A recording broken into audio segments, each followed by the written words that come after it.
Greetings, humans. You have entered the Command Zone, your destination for all aspects of Elder Dragon Highlander.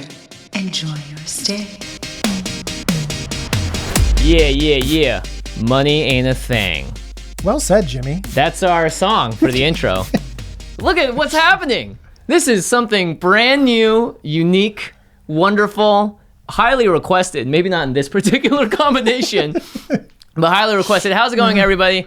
You are watching / listening to the Command Zone podcast. I'm your host, Jimmy Wong. And I'm DJ. Joined today because Josh Lee Kwai is out of town, and so we decided to have a little fun in his absence. We're doing something that I don't think I would ever really have a full episode with Josh about because he's just not passionate enough about it. Do you know what? He's not. He doesn't even double sleeve.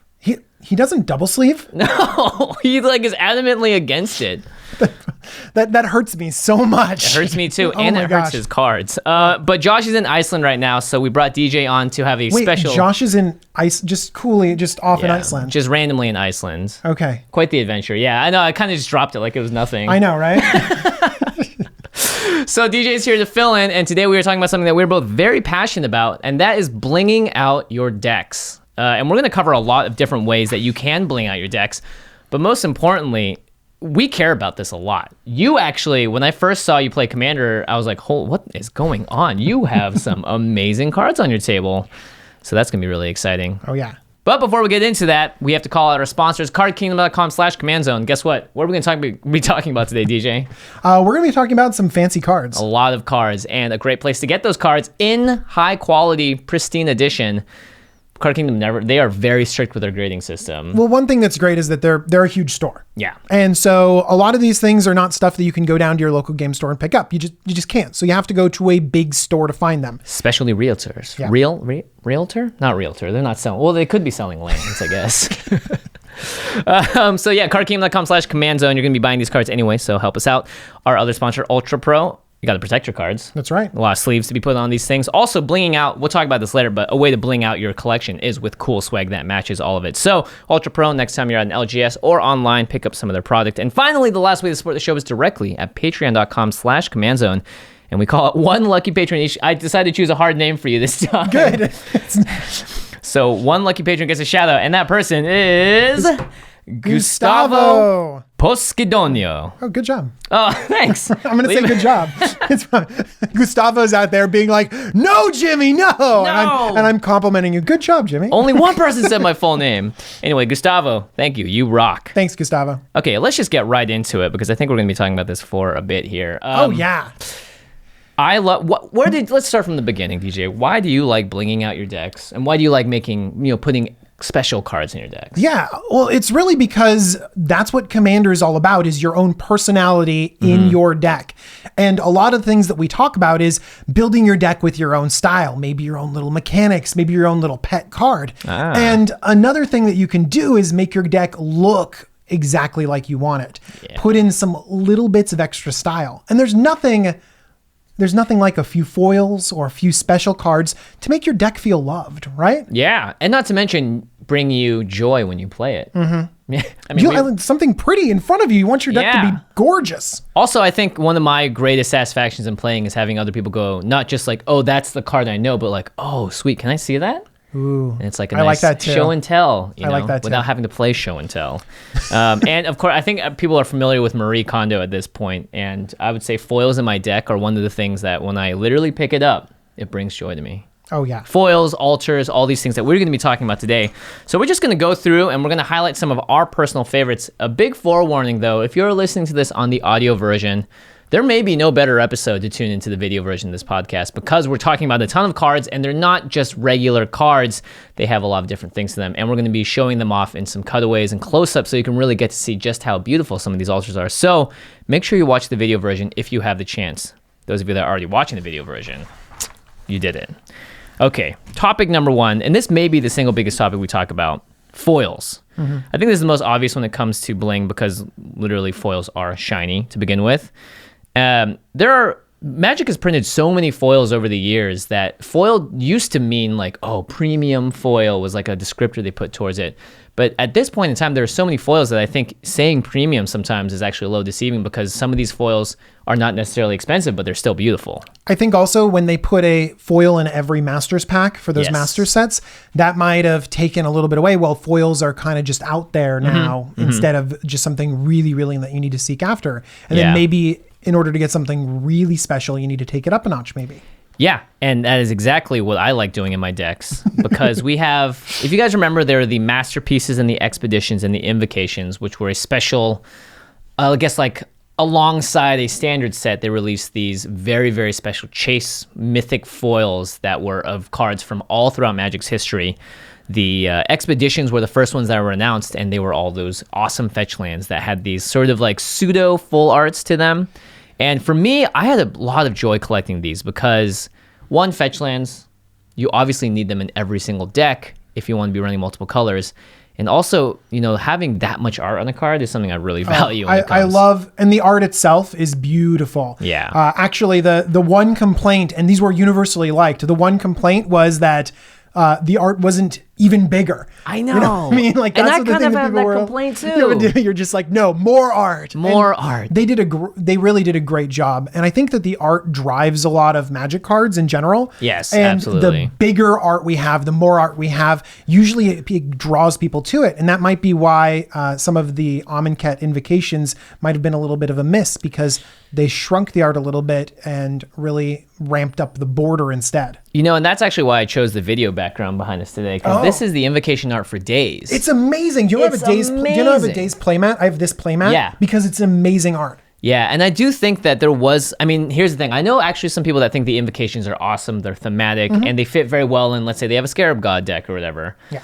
But I think the reason that I really love the original of these expeditions, and you're right though, I still want more art, is because of the fact that, you know, like an art like this on an invocation, just being taken down that much, it's a little bit of a feel bad. But I still think that these are one of the coolest ways to bling out your deck in a way that makes everyone at the table usually stop and go, what is that card?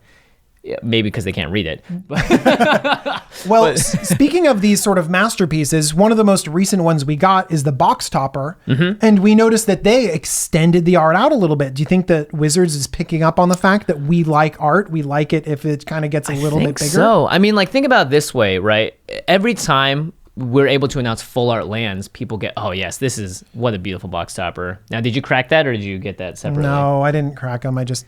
It's a mana vault, by the way. Yeah. Well, I mean, if you think about it, we'll talk about altars later on, but a lot of altars are about extending the art to the full frame. That's right. And a lot of Magic cards, even like the full art lands from the unsets, they still have a black frame around them, except for the most recent ones. So I think Wizards kind of understands that, like, this is a cool way to make your card still retain what it means to be a Magic card and give you the full experience of what the art is. Because I think the invocations did miss the mark a little bit in that case specifically. So in terms of foils, Jimmy, are all foils equal in your heart, or do some of them The hard-hitting questions already, oh no. and do some of them maybe miss the mark a little bit, because we know that there are different types of foils out there. Yeah, and I think it would be amiss of us to not mention that, like, recently with all the curling issues and seeing cards that should be beautiful but then start to like warp in on themselves, it's like, darn. I wish these foils were as beautiful as some of these really old, because I have some foils from 7th and 8th edition, and those look great. And it actually looks, I guess older is the right word for it.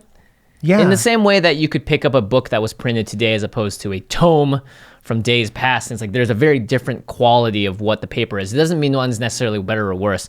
But I think foils do hold the same place in my heart. But sometimes in cases where it's curling, or it's like the invocations where it's like, it's not everything I want. It's not as shiny even. I kind of miss What about the mark. from the vault foiling process?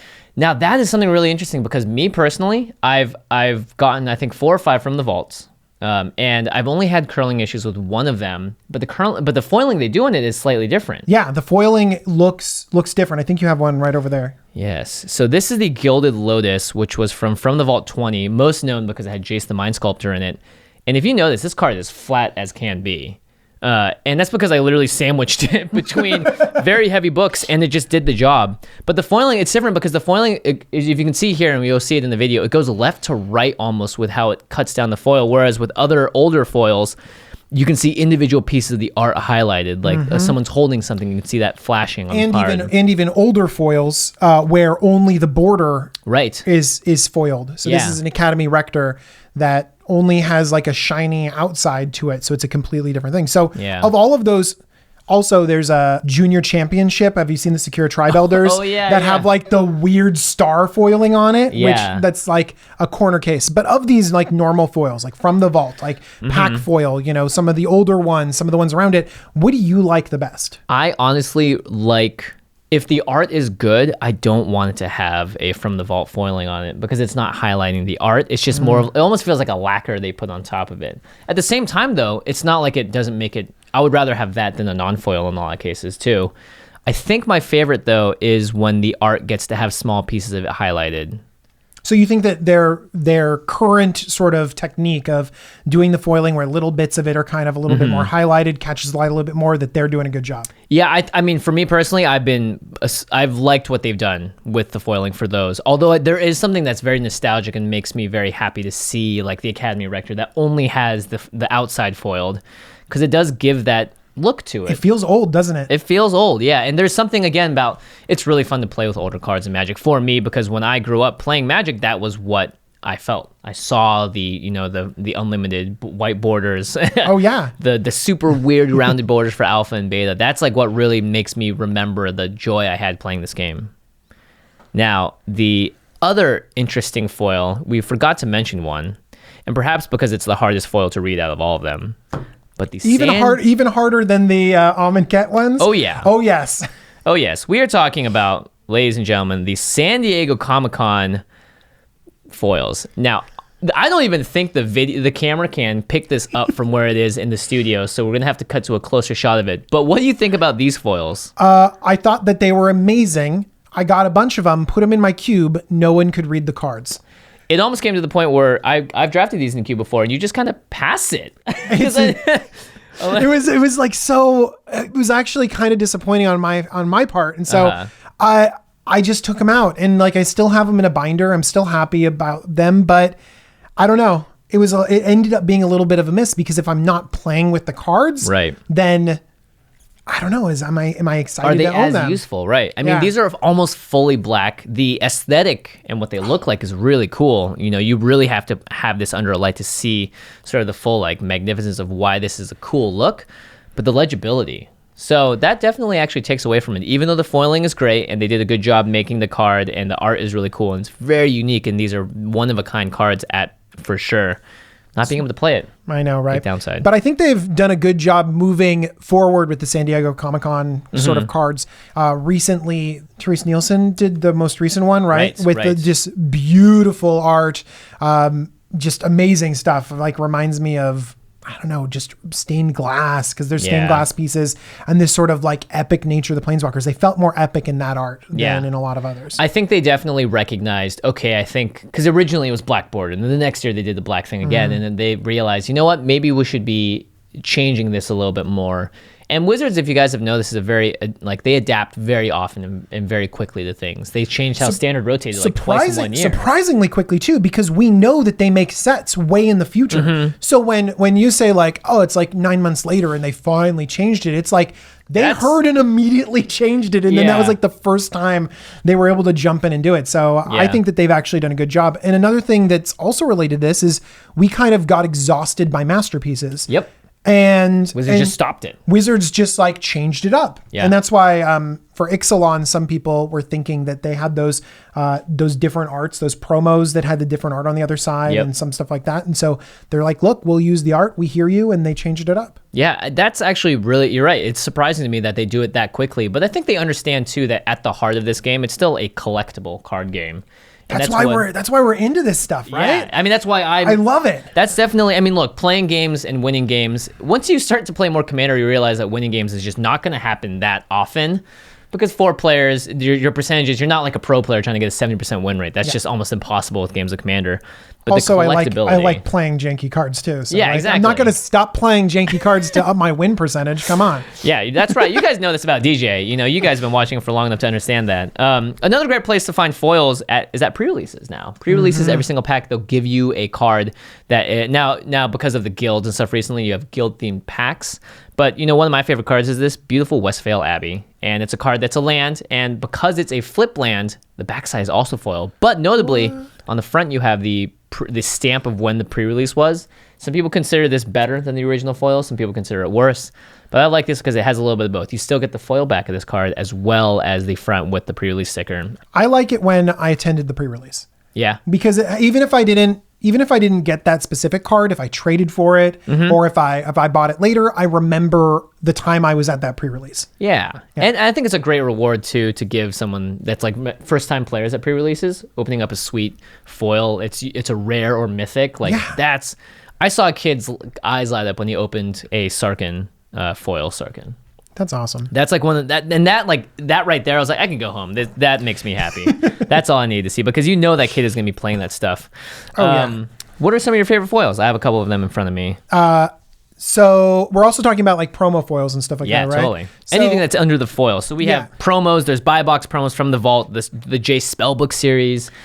So I mentioned the Academy Rector already. I think that this kind of represents old foils, like the ones that are super old and have that unique foiling process. One of my favorites. Please watch the video, people. One of my favorites is this Elish Norn that's written in Phyrexian. Yes. So you can't really read it. Yeah, you actually can't read it. But it just extends the flavor of Elish Norn to like the entire card. Yeah. And the art itself on Elish Norn is so cool. It didn't need to be changed. And now just having it be like a card that's all Norn right there, all Phyrexian, all just makes Norn me feel all the so time. good playing it. Yeah, it is an incredibly good looking card. It almost feels like a piece of art itself. One of my favorite foils is just this full art Wrath of God. It's a card that we all know what it does. But it's the version that is able to, and this is back in the day, right? They extended the art as much as they could, and they have it all the way up and down. And it's a great way to really symbolize what it feels like to cast the Wrath of God. One thing I also like is that for a long time, even now, Wizards rewards their judges with awesome foil cards as the judge promos. So this one specifically is a Wheel of Fortune, and it's got so unique art. It's just really cool because you have this iconic card, Wheel of Fortune, and it's like now it's reimagined in something else. And it's cool that they support their judges, and the judges also get some cool cards. Yeah, that's definitely I mean, I know that obviously judging is hard. It's tough. It often you feel undervalued. So it is nice that they actually get something that would be sucky otherwise. All right, let's talk about another very important subject here. That is lands, my friend. Lands. Jimmy, this is like one of my favorite things to do is make sure that my mana base is exactly what I want to in my deck. Because you have the ability to, right? I love it so much. How many lands have been printed across the history of Magic now? Probably more, easily more lands than anything else in terms of like cards that are in the world, right? So many. Everyone has a box of just only lands, and they printed, obviously this is the most important part of playing Magic. You can't do anything without lands. The fact that they've had these for so long means that they've also been able to make some amazing lands. So the most legendary lands, I think, in terms of price and sort of like exclusivity would be the Therese Nielsen Guru lands. Yeah. And you've seen these around. They have like, it's sort of like a, in the middle is a sun or a moon shape, and it's got the same circle sort of pattern, but these things are mad expensive. And I've actually never decided to get one because I think it's actually it's not in the realm of what I want to do with my decks. I also don't own any, and I own so many lands. Yeah. It makes me a little bit sad that I don't have one, but it's just, I don't know. It's too much. I've seen legacy decks. I've seen legacy decks that have, but by the way, in a lot of legacy decks, you only need like a couple of basic lands. Basics, right. But like they're those Guru lands, and you just look at it and you're like, oh. Look at the choices of lands that aren't even altars and stuff. You have the Euro lands. You have the promos. By the way, the Euro lands, the APAC lands, are some of my favorites. basically Wizards of the Coast wanted to promote the spread of magic in other countries. And so they said, look, we're going to make iconic lands of art in places that you'll recognize. Yep. And so this one's Venice. And so it's an island that's supposed to like represent Venice. And it's gorgeous. And so those are the Eurolands. And on the bottom of every Euroland, you'll see the place kind of where it's supposed to. Venezia, Italy. Yeah. That is amazing. And they'll have like Icelandic stuff or like stuff from Norway and stuff from Scotland. And there's all sorts of stuff.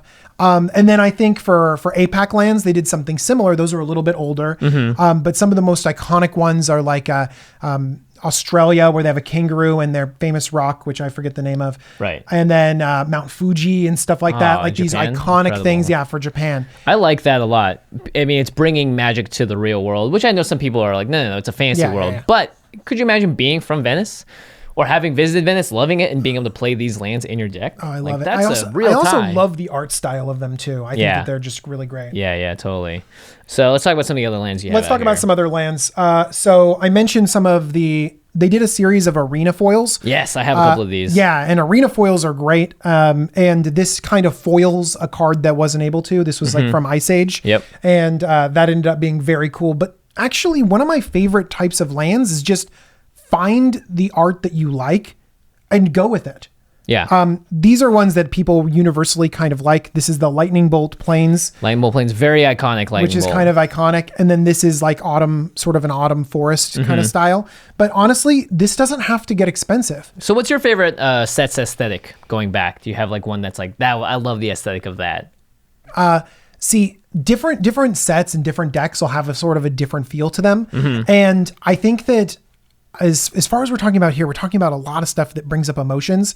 And so I think the thing that just piques my emotions the most, there's got to be those beta lands, those beta basics.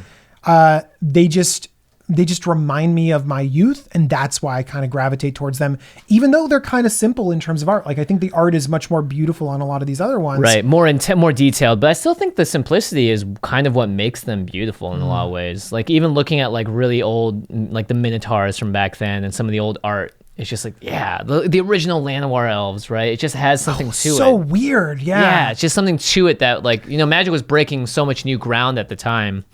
I heard somewhere that Magic fuels like 70% of the fantasy art creation in the world annually. Are you serious? Yeah, think about how many cards they have to make, awesome. how many sets they have to make in advance, and the artists they're just constantly hiring out. I think the only place that can really compete with that would be a video game company like Riot or something, but even then, they're not pumping out 300 that many characters, characters, unique pieces of art, lands every like 3 or 4 months in the hundreds.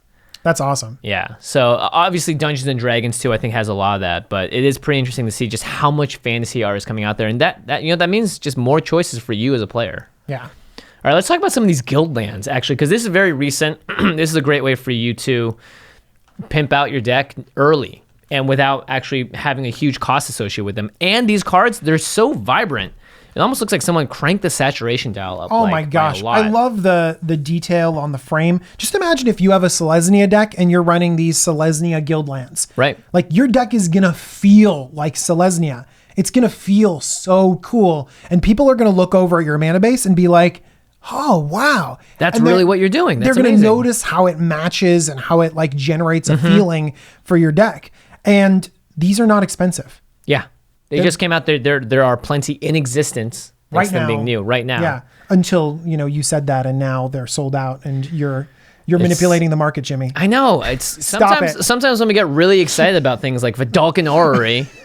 Oh, Josh is in here. We're going to talk about Vidalcan Orrery. Yeah, we'll have an aside. Maybe we'll do like a break at one point. But like this message is brought to you by Vidalcan Orrery. It sucks. No, just kidding. There have been times where it has really sucked though, and I wish it wasn't one in my deck. But we can talk about that in a little bit. Yeah, expeditions are also top lands to put in your deck. These guild basics. Do you know really what else that just came out that's very inexpensive but is pretty unique? Are they came out with this global deck series. Oh, that's right. The Yu Yang. Yeah. Yeah, and it was not something that a lot of people figured out because it was very much targeted toward China. And it had a lot of style to it, really. Yeah. And that was what was so cool, is that the art that they commissioned was really great. It felt like it really belonged in this global deck series, and they are all unique basics that a lot of people haven't seen. and you can get them for almost no money. Pennies on the dollar. Exactly. And you can have these unique lands that people really haven't seen before, but might fit the style of your deck really well. I like that. I like that quite a lot. I think there is the discoverability of why when you find something that makes people go, wow, I didn't know that existed, is also a big reason that I like blinging out my decks. It brings other players joy to like learn a little bit more about the universe that they're in. We almost forgot to mention Zendikar basics. Oh yeah. These aren't, again, like from when we went back to Zendikar, we had these as well, but full art lands that you can get very easily. Honestly, there's still so many around. And they look nice, they play nice. I know a lot of people that use these in draft sets because they're, it's not like they're super rare, so they're not worried about them getting a little dinged up or whatever. I like that quite a lot. I would recommend that. If you're like just starting out and you're like, I don't know where to start, just grab some full art lands. That's a great way to just bling out your basics without even really putting that much effort into it. You can go even lower than that, just like match your lands. Match your lands, yeah. Have your land, or just from the same set. You build a commander from a set, why not just use the lands from that set? Oh, do you know what I forgot? What's that? Here's one thing I forgot. 2 parts. Number one. Oh, yes. Good Number idea. one, the whiteboarded tilt. The whiteboarded tilt is a thing. Yeah. Okay. But Jimmy, where does this white border come from?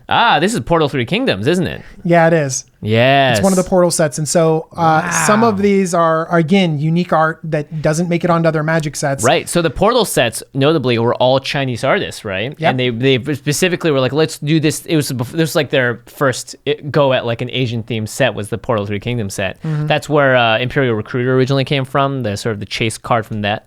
But yeah, that's beautiful. This is by a guy named Qin Jun. So that's not a name you really see very often. You usually see a lot more Western names in the art, I think. But isn't it? Yeah, I agree with that. But isn't just a gorgeous mountain? Yeah, that's beautiful. It's a gorgeous mountain, and you get the added benefit of white border tilt. I personally like white borders. I'm okay with it. I'm okay with it too because it's just, again, you're expressing yourself through your deck. And if someone says you can't have any like borders that aren't of the black variety, like what? It's not their place to say. But the tilt you can get from people. Oh, I love it so much. I've seen someone quote unquote bling out their deck by putting all mismatched basics, half white bordered, half not. Wow. Yeah, just like they're just like, what? I just open my land box and I throw them in there, and I don't really care. That actually bothers me a little bit, right? I'm not even seeing it in front of me, and I'm like a little bit. I know, it makes you a little. Ugh. Yeah. All right, let's move on to our next category, and that would be old school. So these are cards from back in the day. Oh yeah. They feel different. They look different, and I think some people, like we were talking about the whiteboard cards, sometimes they get hated on, but I think for the most part, these are cards that I love because, again, they remind me of that original thing. Well, when you asked me, like, what are the basics that I, like, really grab onto, Yeah. I talked about those beta basics was, like, the thing that I was like, that's what brings the emotions out. And so playing with some of these older cards, even though you might have the option to play with newer ones, that gives you those feels. It does give you those feels. And for me personally, one card that I always want, I've traded for these cards at conventions, I bought them online, would be Lightning Bolt. This is a card that like meant so much to me as a kid growing up that just seeing it in its original state with its kind of faded text at the top, those big round edges, the artist illustration name, it's like really no other text on here but what exactly needs to be put on. This like brings me a lot of joy. And I think for me, right, I can see someone being like, I came in at this set, those cards mean a lot to me. Oh, yeah. This is when I came into the game, and that's why I love old school cards. Yeah, and that's More than anything. and that makes a lot of sense too, because like we might be talking about it from our own perspective, but that's when I came in the set. So I look at that and I'm like, oh yeah. Like I'm really gravitate towards that. But someone else might gravitate towards, I don't know, like they came in during Mirrodin and there's that weird coloring of artifacts, and they're like, yeah, that's the set that I really want to explore. Some people don't like brown artifacts too. Some people like the grayer ones. And exactly. You're crazy. Yeah. Do you play with a lot of super old cards? Because I'm looking at one right now that makes my mouth drop. Yeah, this is I do like to play with old cards, although I don't have they tend to be a little bit expensive, and Jimmy. hard to get, especially for someone like me that needs everything near mint. It's really hard to find old cards. This is not a near mint one, so but this it's is okay though because it's so old. This is a demonic tutor, and I love also like the how dark. Yeah, you can barely even read the mana symbols are or the text on it, but it just looks so awesome. It just feels awesome and old and stuff like that. That art was what the first image I think I saw of Magic the Gathering was that art on a booster box. I think the original, just the big head with the horns and the pentagram, and I was like, this is This is crazy. This is cool. I don't know what it is, but it's so cool. This might be the reason why this was banned at my elementary school. Oh, 100%. Demonic Tutor was probably one of the worst ways, I think. Unholy Strength or something like that, too? Yeah. And like skeletons and stuff. Did you know that in China, there's a law that doesn't allow you to have, I think, like Show the Living Dead or skeletons, so that any art that is like that needs to get redone before it's printed in China. Really? Yeah. Pretty crazy, huh? That's crazy. Yeah, so that means there are other alternate versions of those specific cards in China that you could use to bling out with your deck. Why don't I own these? And it comes with a little cultural history as well. Yeah, look it up. It's a really interesting law. I don't know exactly why it's implemented, but Magic obviously has a huge audience there, so they need to, make alternate versions of art sometimes for these specific cards. Very interesting. Another thing that a lot of people like to do is, and I've seen this in Standard, when they brought back a mana dork like Llanowar Elves, people would use super old school Llanowar Elves because functionally it's the exact same card. And so seeing that on the battlefield next to all these random cards is like, that's so cool. You found a way to bling out your deck in Standard that wasn't putting useless foils in it or something. Someone recently had a Standard deck. It was a bad Standard deck, but had a Standard deck that was all old school things. Oh, no way. Yeah, it was really weird. But it's because they released those starter decks alongside Standard, and so cards like Shivan Dragon are constantly legal in Standard. That's pretty very cool. Funny. Yeah. Also, if you win a Standard match with Shivan Dragon, you have my respect. Anything else to talk about old school cards? I mean, the old foiling we talked about as well. Oh, small note. Like we said, it's hard to find these cards in pristine condition because it's just hard. Having been around that long, they're going to be dinged up. People didn't sleeve them back in the day. One thing that you can be on the lookout for when you're purchasing these cards is sometimes it's okay to get a scuffed up card if most of the scuff is on the back of the card. And I found that's the case with a lot of these old cards is they would be played on pavement. So the backs of the cards will be all scuffed up, but that affects the overall quality, and the front of it is relatively undamaged. So in that case, you can get a great deal on a card if you're looking for something like this. And because it's in a sleeve, you're never going to see the back of the card. So that it doesn't matter. Good stuff. Good stuff indeed. Okay, this is probably where you're going to go the deepest here, DJ. Yeah, it's kind of my thing. It's your thing for sure. Your binder is filled with gems of all kinds. We're talking about altars and alternate arts. Now, specifically altar. The altar community, I didn't realize, it's huge. Yeah. It's all, a lot of these people a lot of the artists don't even play Magic. They just love drawing on these sort of miniature canvases and extending the art or doing something over it instead. Where did your love of altars start? Where is this all from? I think it started with me really wanting to have a blinged out deck. Right. But then not really having the option to bling out certain cards or feeling like I couldn't get there. Like I couldn't bling it out, or I couldn't get this old school beta card or something like that. And so what did I do? Well, do you know what I'll do? I'll make it a little bit better. Maybe I'll do something that's like a tiny altar. Like I'll have Jimmy sign it. Oh, you know what I mean?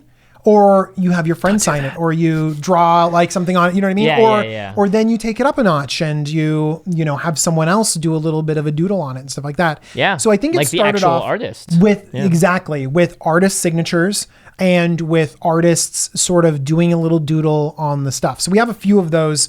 Can we start with your strip mine though, just to show people where you can come from? Oh, actually, we can do that. I really like these. Okay, so these are some examples of you go to an artist or you send your card into an artist and they have a couple minutes to chat with you, to sign your card, to do a little bit of doodle on it. And maybe they're busy at the GP. So exactly. Like they're not doing something, they have the potential to do something just amazing, but you're giving them a couple bucks and they're being nice to you and you guys are having a nice chat. Yeah. So right here we have a doubling season and a crater hoof. By the way, my crater hoof's better than yours because it has flying. It does actually. It has someone wrote in a Sharpie, comma flying, signed it, and then drew green wings on it. And it's goofy, it's funny. But I love it. But it's so unique because there's nothing. This is the one of a kind card right here. Yeah. Is there any other crater hoof behemoth that has a comma flying with these green wings? He's probably repeated the idea a few times. Someone out there watching this is like, he did that for me too. But there's nothing exact. There's no one for one copy of exactly this. And that's great. And it reminds me of the event that I was at. Right. It reminds me of you had a conversation. You got to talk to them. You got to meet them. Totally. This one, he took a little bit more time. Yeah. And this doubling season, he just said, look, I'm just going to draw something. And so he drew this like crazy Medusa. Yeah. Like attached using to the doubling season as the head. Yeah. That is really cool. He also has an amazing signature. Yes, he absolutely does. Now, this is something that I feel is definitely one of a kind here. It shows, and I like the feeling of someone being like, I'm at a GPM, I'm doing a lot today, but I'm going to sit and I'm just going to spend some time on this, because it really does feel unique and very special at that point. It's especially if it's a card that's an integral in your deck. Yeah. Having someone like that alter it feels This great. This is another version of his signature right there. Oh, so you can very see nice. it's like a little bit of a shadow signature. They'll be able to see it up there. Yeah. Shadow signatures are pretty cool. I've had a few artist Getting a proofs little bit and more stuff popular that and stuff have like that. And like little doodles and stuff like that. Yeah, let's talk about this actually. You brought out a mana vault, and one thing that we it's kind of hard to cover in a specific category, but the iterations of a card over time. There are lots of different ways to represent cards. Let's say your player in Mana Vault is your favorite card of all time. Well, guess what? You have like 6 or 7 different ways to represent this card in your deck, and they're all unique and very cool. So absolutely. Some of them we've already talked about before, and this is the one that's the most recent one. This is basically, hey, this is a Mana Vault, and now it's got tentacles, and now it's got my signature on it. So it's got a little bit of extra style to it. But that's not the other only Mana Vaults. We talked about, Masterpiece Mana Vault. That's out there. We mentioned Box Toppers, Box Topper Mana Vault. We're going to be talking about border extension type altars. And so that can take sort of this white border version and extend it out, because some people are trying to avoid that white border style. And turn it into something different. Yeah. And then one other thing that we didn't mention before when we're talking about sort of older cards is the foreign black borders. Right. Just foreign cards in general. Yeah. And foreign black borders are a little bit different, and you can always go and get your foreign cards. Like we mentioned a little bit of the idea of the Elish Norn, know what your cards do, but you can have something in a cool foreign language that really speaks to you. Go out and get that foil Russian stomping ground. And I was going to say deck. Some of them cost less because they're in a different language. Some of them cost more. Yeah. And we'll talk about a lot about those foreign cards later, but one unique thing about foreign black borders FBB is that it was a time when all the cards in English were white bordered, because that was a time when Wizards said, if it's a reprint, it'll be white bordered. Right. First printing, black border. This was the first printing in that language, so they put it in black border. So for a while, you could get black bordered cards that were way cheaper than the English versions, but looked like way cooler. So you and can are compare, identical, essentially. Yeah, you compare these two, and this is black border just in a different language. That's really cool. And it changed the prices dynamically. Yeah. Or dramatically. And so foreign black borders, people have caught onto this because they realized it looks really cool. It does. So foreign black border soul rings are not as cheap they're more expensive than white bordered soul rings, whereas they used to be kind of the same price. Also, a lot of times the name retains almost the identical name in the foreign version. You're going to see the word SOL in a lot of the foreign versions of soul rings. So you still actually, it's not like I can't even read this. This looks completely different. It's like, no, this is a soul ring, and it's black bordered in a way that you didn't think was possible. Yeah. So that's kind of like the idea of those mana vaults and stuff like that, was an idea of where can you go? What kind of spectrum can you see of these cards? And I mean, a few of those were altered. So let's kind of jump into altered cards a little bit. Yeah. And the way I'm going to introduce you to altered cards is by showing you, maybe Murph shouldn't zoom in on this one so closely. No, just kidding. Yeah. So actually, if you see it right here, in the video, it might look like an awesome altered strip mine. Yeah. And it totally is. It's awesome. It's so awesome, DJ. So I did this strip mine. I'm not a super good artist or anything like that, but I did this strip mine, and I was really proud of myself that I did it. But this is a really good example of how altars can be not so good. Yes. Okay. And absolutely. so as I point out my poor quality on the strip mine, it will let you appreciate other people's altars more and know what to look out for when getting your own altars. That's a very good point. The first thing I want to point out is just the text. It's really difficult to get a very fine brush around all the text and around all these edges. So you can see around the word strip mine, I did not pay enough attention to detail to actually outline it properly. It's a bit of a mess. It's a little bit of a mess. There's a little bit of blue bleed from the sky around it. There's some points where it's that's just the original card and nothing was done around it. Yeah. But it's your mess. It is. It is my mess. So one thing that you can look out for is Fine basically details. fine detail around specific things like edges, around the text box. Make sure that that's clean. Right. Around the text, make sure that's clean. Around any mana symbols, make sure that's very crisp. Right, because when these cards are being extended, oftentimes you want to keep the original text box. And to do that, you're going to need, obviously a lot of detail to make those straight edges perfect. Otherwise, any bit of sloppiness, you're going to see it. Exactly. Right? It's like a tattoo. It's not being changed anytime soon. It's going to look like this forever. Exactly. One other thing that artists do to achieve like a really beautiful altar is they use lots of very thin layers. It means that this is very arduous. They don't just get like some oil paint and go glop and they're done. They're putting on layer after layer after layer, sometimes blocking out different areas. And why is that? You want to make sure that you don't add a lot of thickness to the card so that it ends up being clumpy and weird. And you want to make sure that it's flat. Right. Like a plain card should be. When these cards are printed, they're printed with a very specific amount of ink across the top. And when you're drawing on it, it's not like paint doesn't have actual texture and size. It is going to be making your card slightly thicker. And also, when you pile up ink or paint on there, you can tell. And so I piled up quite a bit of paint. If you were to run your finger across this, or if we could shine the light on it, like you might be able to see. Just a slight change in light. You can see certain parts are shinier, certain parts are duller, meaning that's where paint is. You actually even added a small amount of paint in the middle of the original art, it looks like. I did, yes. Was it to correct something that you did? No, it was to kind of... so sometimes it can be difficult to match the colors exactly. Good artists match the colors exactly. Bad artists add a little bit of their own color into the painting so that it looks like it's matching a little bit better. Like that's part of the whole art. I see. That actually makes a lot of sense. I wouldn't say bad artists, maybe artists in training. Clever artists. Clever. Oh, clever artist, DJ. It turned out that this actually like took a long time, and I looked at what other people were doing, and I was like, "Yeah, this isn't worth it. It's not up to This par. isn't worth it. This is going to take a long time to master." And Have you made any altars since then yourself? I made quite a few altars. Yeah, like maybe 20 or 30. Okay. None of them are as good as the altars I'm going to show you today. All right. Yeah. But And there's no shame in that. No, yeah. And there's a lot of fun in completing something like this. Oh, just totally. to say, look, I did this. There are tutorials online, and maybe we'll find one and put it in the description down below. Yeah, totally. I don't know. Many tutorials out there. But if you want to, like, you can do it. And I still play the strip mine in decks because even though it's like a little bit not as blingy as other stuff, it is because it matters to me. It's something that I like. Yeah, that's a great point. That's a really good point. It matters to you, and when you play it, you'll remember the blood, sweat, and tears that went into it. And again, it's on the other side of the table, even if there's some small mistakes there. Totally. It's a strip mine. It's going to go to your graveyard anyway, right? I know, right?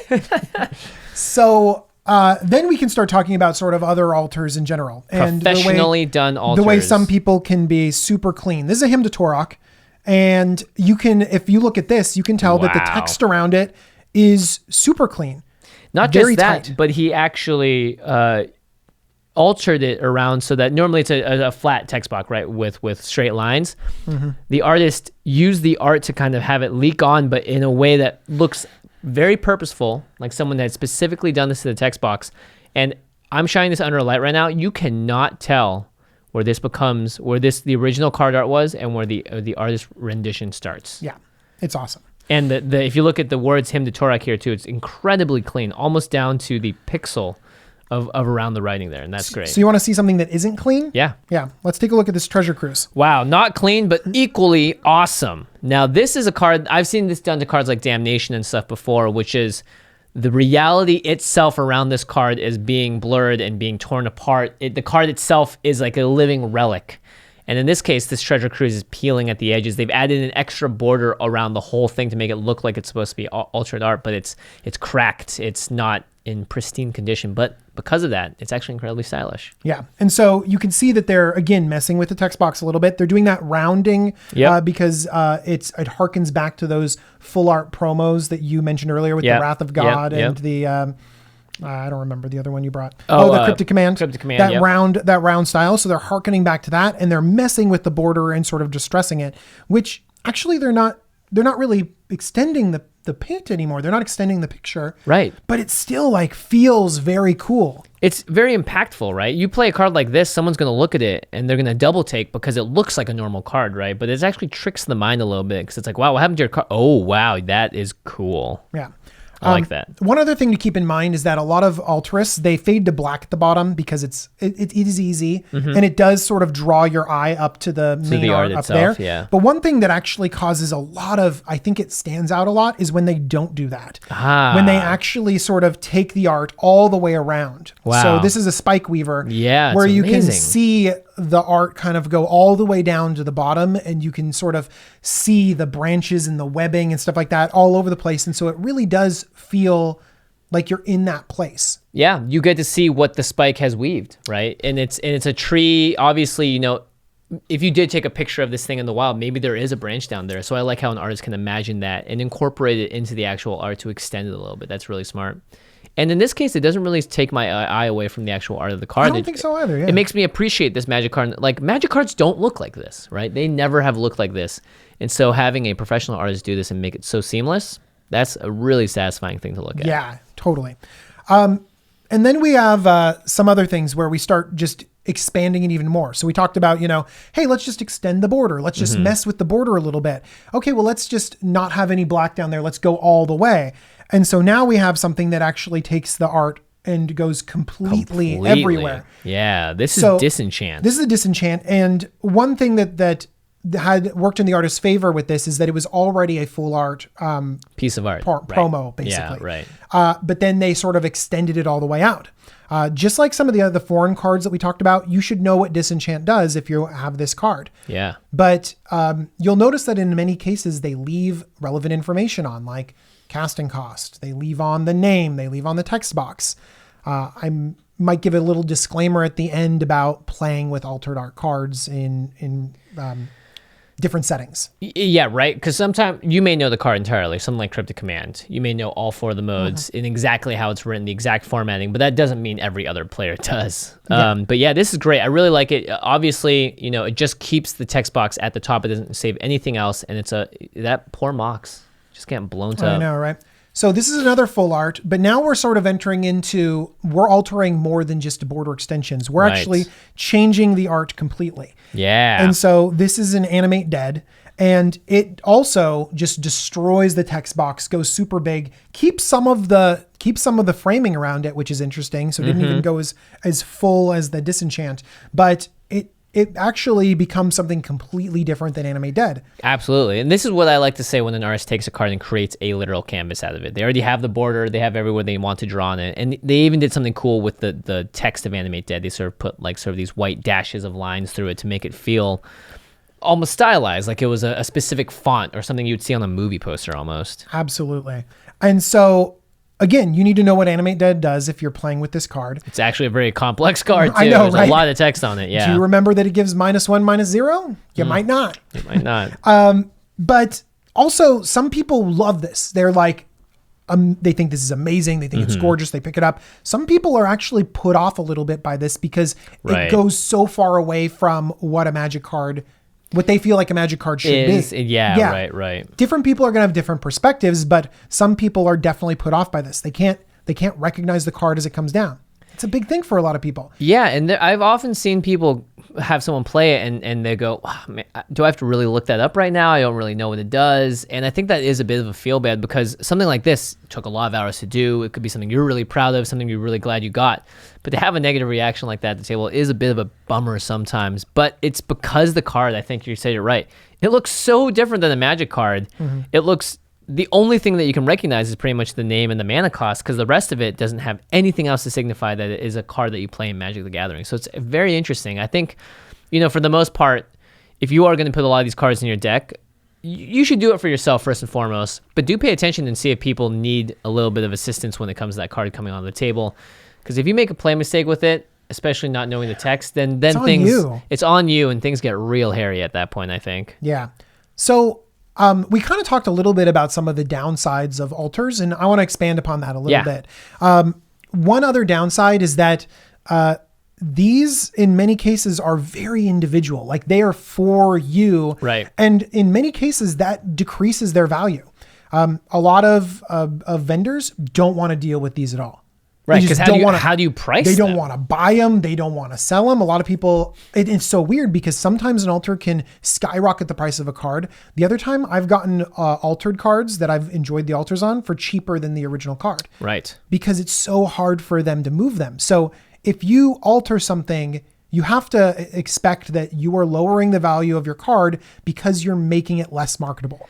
You're actually drawing on the card, right? And if you're gonna think about like, oh, okay, this is how a card is rated, if it has a ding on it, well, what if it has layers of paint on it? Same idea. I know, right? And then also what you put on it ends up being like super duper specific. Yeah. So like, these are for great. example, this is Princess Mononoke. Yep. If you want a Knight of the Reliquary and you love Princess Mononoke, this is the card for you. This might like be like exponential. You're like, oh my gosh, just take my money. It's the silver bullet to your heart. Exactly. But like I've run across cards or gotten them in collections where it's an anime that I don't watch and I'm not excited about. Yeah, or it's a little, I don't know, large-breasted for my tastes. Yeah, I don't play with I don't play with those. Yes, that's those not exist. that's not my kind of alters. Yeah, that's not my exactly. And so it ends up being like super specific, so you're really limiting it. Yeah, I love this Knight of the Reliquary, by the way. And Princess Mononoke, one of my favorite animes of all time. It's one of my favorites too. This is the silver bullet to my heart right here.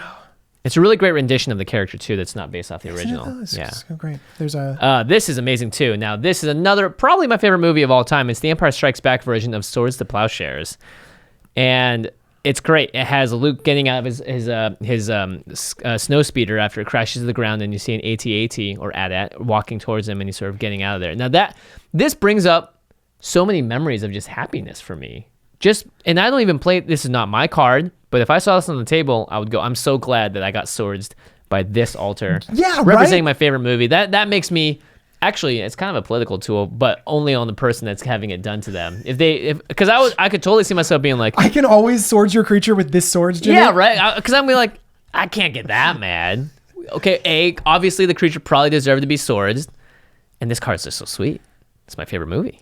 Here we go. Bling ends up being a political tool. It's so bright and shiny when it hits the table. They can't even see what it's targeting, and by the time they get their vision back, they're like, "What happened to my permanence?" You're like, "Don't even worry about it." Majestic.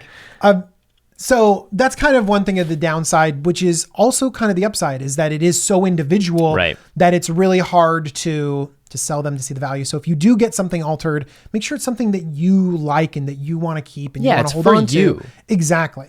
Because I was gonna say, you have a bunch of great cards here, and part of me is like, oh, I really need this card for a deck or whatever. But looking at that card, I would go, you know what? I like what it's done to it. It's done well, but it's not something that speaks to me. So I wouldn't actually want to trade for it. So you definitely should, like DJ said, if you're doing something, make sure it really speaks to you as a player. Exactly. Because you want to be happy playing. So one thing that speaks to me is that I'm like a literature geek. Uh-huh. And so this is Survival of the Fittest. It's Survival of the Fittest, but it is redone to be Sigwain and the Green Knight. And it's not just any illustration of that. It's from J.R.R. Tolkien's translation or his version of Sir Gawain and the Green Knight. And I love that story. I love J.R.R. Tolkien. I love the illustration that's kind of tied to this. And so when I had this commissioned, it was something that really meant something to me, and I liked it on the card. And also, I didn't want to pay for the Judge Promo Survival of the Fittest. No, right. But like, no, that is actually part of it, where it's like, well, I want something special for me. Yeah. And this is what ended up doing it. Now, we also have the exact opposite. Tell me about this Entomb. We have this Entomb where this one I told the artist exactly what I wanted, and they did an awesome job. With the Entomb, I knew the artist was an amazing artist, and I just said, go with it. Do whatever you want. Wow. Just do whatever you want. I like the way you do stuff. And I gave them the freedom, and I just wanted to see what they created and put on the card. And so that's two different styles. Some artists love the freedom of being able to be like, okay, and they do something crazy. Right. I've done this sometimes with artists and just been like, I like your stuff, do whatever you want. And I think that I gave them too much freedom. I think that their best work was like kind of copying something or taking something that existing and transforming it onto a Magic card. And so I wasn't really impressed by it. But sometimes when you give an artist freedom, right, like they can produce something that you would never have imagined. And that is so, so cool. Yeah, I like that quite a lot. I think a lot of it comes down to trust as well. Maybe you're someone that's ordered, this Marta, right? Yeah. she's done a few of your cards now, so it's Yeah. great to see. Obviously you trust this person, so it's like either you give them a lot of direction or you don't, because you know that whatever they're going to do is going to be to your standards. Yeah. Or you have a vision of something you want and you find the artist that can execute it. Yeah. I don't think I would give Marta like a superhero art. She could probably do it, but she might actually gravitate away from it because she's like, It's not my style. I it's think not you'd what- get a better result from someone who draws like these kinds of things. Like, so find an artist that is really good and then like talk to them, work with them, develop a relationship. Yeah, and if you're also trying to figure out what kind of altar do I want, just look up altars online and images. There are so many incredibly different ones out there. Sometimes people will do stuff that's like very current. They'll put like the characters from Adventure Time on their card, or they'll do a president. They'll do all sorts of different things. So really, the sky's the limit. There are plenty of artists out there that do this, and I think for them, it's also a lot of fun. So Altered Art Facebook group. Yeah. And there are amazing altarists. By the way, when you look it up online, or maybe they'll flash up some images or something like that, there you might see the best of the best, but then realize there's a lot of people out there like me who do a strip mine poorly and might put it up on eBay, and then you might not be getting what you want. So develop a relationship that you trust, look at a person's work, and then remember that they're a talented artist. Yeah, you're commissioning them after all. And sometimes it's expensive to hire talent and to let them know that they're appreciated. Thank you, altarists out there. Thank you, artists in general. It's a lot of hours put into a craft that obviously deserves compensation if being commissioned. Yeah. So I have another altar here that's pretty good. So This one I is didn't so show off. good. I didn't show off this bling, but this is my promo Gaia's Cradle. It's one of the hardest and most expensive promos I think to get. Oh, it's so shiny and gorgeous. Okay, so I like this card. It actually reached my threshold for like being able to be included in decks because it's too expensive now. Right. It wasn't that expensive when I got it, but now it's like crazy. Actually, Gaia's Cradle is crazy right now. It's so expensive. So part of you is like, might be, I want a Gaia's Cradle, but it's just so much. And you might want to bling out your Gaia's Cradle like me, but it's like, you can't be running these in your, You can't just be throwing them everywhere. You may have one between all of them. So I have this decks. Gaia's Cradle right here that has its border extended.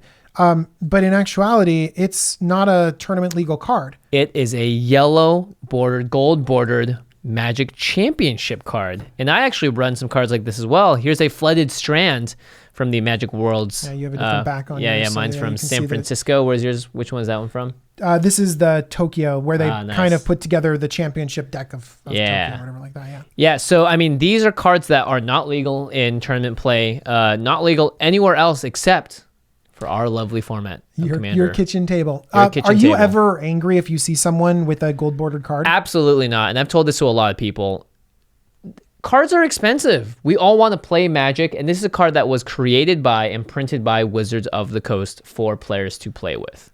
We are the one format that this card can exist in happily, and oftentimes save people a lot of money. Like this Gaia's Cradle. Gaia's Cradle is not a cheap card, and the fact that you can play that in a deck and get access to a Gaia's Cradle, I mean, that's a legitimate way of going about it, in the same way that you would get like a foreign card that maybe cost a little bit cheaper, like my Mana Crypt. That was a book promo originally. Yeah. Was cheaper than Mana Crypt, the original printing of it. Did all the same functioning things. I can't ever get mad at someone for wanting to save a little bit of money when it comes to Yeah, this sort and of that's stuff. here's the thing. These were designed for the kitchen table, right? Yeah. They're like, take them out at home, play with them, and stuff like that. And we are essentially a kitchen table format, Yeah. where we're like, get your friends together and play cards. And so Do I am crazy, wonky 100%. things. Yeah, I'm 100% behind these. Yeah. I think a lot of people are more and more behind them too, because A lot of the people prices just don't have even, gone up. Yeah, and a lot of people just also just don't know about them. I'll play one sometimes and be like, did you get that altered? And I'm like, no, this is from a deck that had a lot of different things. Yeah, it's totally interesting. Yeah. So this is one that I particularly like a lot, and it looks like an awesome Gaia's Cradle, but then ended up costing a fraction of the price because I can't play it in tournaments. I had no idea that was not a real Gaia's Cradle. Yeah, That's isn't that awesome. cool? That's Yeah. great. One thing that you should know is that sometimes, we're speaking of playing these cards in tournaments, sometimes when you alter a card, it can be illegal to play in tournaments. Yep, because the card itself may have started curling because of the liquid you put on it. Maybe thicker. There's a lot of different things that they can disqualify a card for. Even if you put all the cards in your deck and when you draw the card and it's right there at the top, if it just floats a little higher than the rest of them because it's a different size, that makes it illegal in tournament play. Also, they say that your card should be recognizable kind of Yeah. thing. So a lot of times if you've changed the actual art on it to something else. So this Swords to Plowshares, even though it's flat and, has all of the relevant text, they're like, no, it's not a recognizable Magic cards. It could get in the way of people playing the game. Yeah, because And if someone that's looks what- at your board and they don't recognize a card that they normally know as X art, they make a play mistake, then whose fault is that? And Exactly. the easiest way to avoid all that is just saying, no, if your altar is not destructive, but transformative to the point where someone might get confused. And Might by have the to- way, might a have lot to of take it a lot out. of the rules that you might see just says nah. And a lot Yeah. of judges might just say nah. Nah. But here's the thing: you go to the head judge or you go to a judge and say, "Hey, can you take a look at these altars and see if they're okay?" They will write on your thing that they have been checked and they're okay, Yep. or they'll tell you too bad, and then you have to scramble to a dealer to buy some new cards. Yeah, so don't go into a tournament with altars unless you have backups, I would say, or you know for a fact that they're going to be A-okay and vetted. So we talked about some weird non-tournament cards that you talked about. Your weird backed, Yeah. your weird backed Flooded Strand. I talked about my guy's Cradle. There are a few other cards that are not tournament legal. This is a Magic card. It's blank. Mine's cooler. Yeah, yours has art on it. But on the other side of this Magic card, it's a Masterpiece Mana Crypt. Oh my gosh! What? But why is the back white? Well, if you look carefully, this does not have the collector's foil stamp at the bottom that is normally reserved for cards of rare or higher, because these are artist proofs. And these may be my single favorite things to get, artist proofs. So what happens is whenever an artist makes art for Magic the Gathering, they'll receive their cards as artist proofs in the mail when the set comes out, basically saying, thank you so much, here's your cards. But they won't be tournament legal because they're going to have full white backs on them. And so what a lot of artists do is they'll sell them for additional money for themselves. They'll alter the back of them. They'll draw cool art on the back of like this land text that DJ has. But it's the exact same card functionally, and it has foil on the front sometimes, or it can be unfoiled. And just like the gold border cards we were talking about, they're legal in Commander. Because, Nowhere else. I mean, and I don't know, people might be like, what, the gold border ones? But no one has a problem with artist proofs. Absolutely not. And sometimes you find artist proofs for less money than the actual card. Yeah, Sometimes it's way, way more though. Yes, I think it's slowly become way, way more. I bought a bunch of artist proofs of the expeditions and stuff when they came out. I'm so jealous of you right now. But the way that I did it is that, I realized these things existed and was like, wow, this is a really cool market for cards that I know I want to play and can play in my format because I'm not interested in playing standard, modern, or whatever else. So I followed the Twitters of artists on websites, and after a release came out, I would track them. Sometimes I would just ask them, hey, are you selling artist proofs of these cards that you had? And sometimes it could be as basic as, someone made a basic land. I was like, I really like that land, and I know they're going to get foil versions of it. If they're selling this, I'm going to totally get on it. That's awesome. Yeah, so And just tracking those artists down made a huge difference. one other thing is that artist gets all of that money. Yeah. That's what's really cool too. I like that. Sometimes the artists can kind of go crazy. Yes, And these sometimes are I can go incredible. crazy and get these. So this is another example of old school cards that I love. I have a Hazazon Tamar deck that Mm-hmm. Yeah. that I really love. And so this artist basically did a span on the back of their artist proofs. Wow. From these gorgeous cards. And so These are full watercolors as well. I mean, these are incredible, and they all match together. So if you put them in a specific order, the art follows each other onto all of them. They're in color, they're beautiful, they're detailed, these are just gorgeous. and now all the people listening to the podcast instead of watching are jealous. Yeah, jealous that they can't see what I'm seeing right now and what video viewers of the podcast are seeing right now. I think that a lot of this aspect as well is we love the art on the front, give the artist an opportunity to sort of show us something on the back, Yeah. do something special, give them an opportunity to like say, I love your stuff, I just want a little bit more. Yeah, and a lot of times they'll draw their favorite character of it on the back. Like I have a Chandra, the Planeswalker. I have an artist proof of that, and on the back, Magali drew this beautiful version of Chandra. And it's like just great to be able to have That's so cool. a little touch, and it's something that they put time into, and it's something that you're not just paying for a potentially more expensive artist proof, but you're also paying for a little bit of their work as well, which is great. Should we talk about one more not tournament legal card? Yeah, totally. So there's sometimes you have proxies that far surpass a marker on a basic land. And this is from the Proxy Guy. Yep, Proxy Guy, very well known in the community for making high quality proxies. Follow him on Twitter so you can see like all of his proxies. And this is a sort of tweaked Masterpiece Soul Ring. that I got from him, and it's awesome. Yeah, you get to see the full art, which I think a lot of people didn't. Again, the sort of thing that people complain about in Vacations and even the Masterpieces and the Expeditions is that you couldn't see the full art on them. So the proxy guy went ahead and made these obviously not tournament legal cards, but Not tournament legal, not for sale. Not for sale, but it has the full art of the Soaring because this art was put out on the internet. And now you can fully see the Soaring in all of its glory, and it looks great. And, he obviously does a great job making these cards look and feel great as well. And so if you are in your own particular play group and you have some way to make something cool, like make a cool proxy or make something so that it works with your play group, then go for it. Yeah. You know what I mean?